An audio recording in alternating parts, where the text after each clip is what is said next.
కదా మా షోల్డర్ కాడ. మామూలుగా అయితే మనం బ్యాక్ పెట్టి గీసుకుంటున్నాం కదా, నేనేం చేస్తానంటే ఆ క్రీమ్ ఇక్కడ వేసుకుంటాను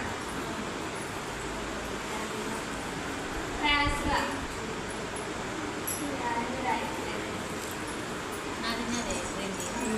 మేడం ఇది తీసుకోండి మేడం. దాళ్ళ మీద వేసేదేలే మేడం. మా సార్ యూజ్ చేస్తాడా? సార్ బోర్డు మీద రాసుంటాడా? అట్లా బోర్డు మీద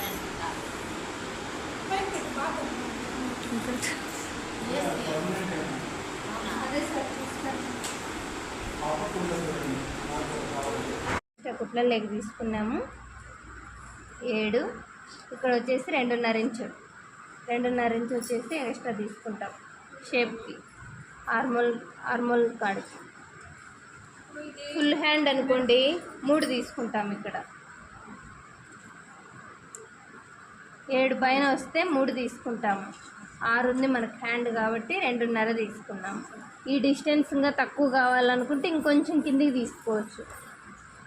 మినిమం 2.5 ఇప్పుడు దీనికి సరిపోతుంది. మనకి కుట్ల లెగ్గును సరిపోతుంది.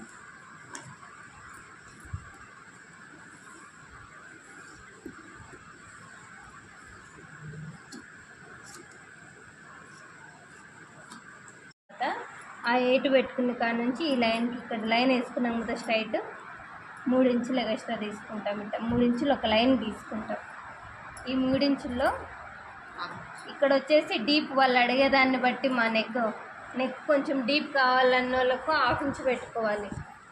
నెక్ కొంచెం డీప్ వద్దు అనుకునే వాళ్ళకు 1 ఇంచు పెట్టుకోవాలి. ఇక్కడ పెట్టుకొని నెక్ రౌండ్ గీసుకుంటాం. తర్వాత ఇక్కడ నుంచి ఇక్కడికి కాజా పట్టి కళ్ళు వచ్చేసి 4.5. ఇది వచ్చేసి 4.5.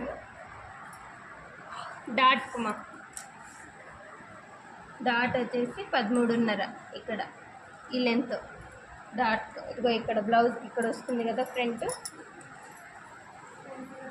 ఇక్కడికి 4. ఇప్పుడు ఇక్కడ 13.5 పెట్టుకున్నాం కదా, అక్కడి నుంచి ఇక్కడికి 4 ఉండాలి డిస్టెన్స్. 4 ఉంటే ఇక్కడ ఒక 1 నుంచి ఇక్కడ కూడా చూసుకోండి. చూడు 13.5 కాడ నుంచి ఇలా సెంటర్ పెట్టుకోండి. ఒక లైన్ వేసుకొని ఈ పక్క 1 ఇంచు ఈ పక్క 1 ఇంచు పెట్టుకోండి. తర్వాత ఇక్కడ 2.5 ఇంచు ఇట్లా డాట్ వేసుకోండి. ఈ పక్క కొంతమంది ఈ పక్క పెట్టేస్తాంటారు, కొంతమంది ఈ పక్క పెడతాంటారు. ఈ రెండింటికి సెంటర్ రావాలి. డాట్ ఈ విధంగా రావాలి. సెంటర్ పెట్టుకొని దానికి వేసుకోవాలి మనం డాట్.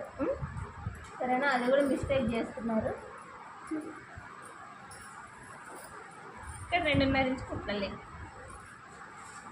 ఏమో ఎవరికన్నా ఇంకా డౌట్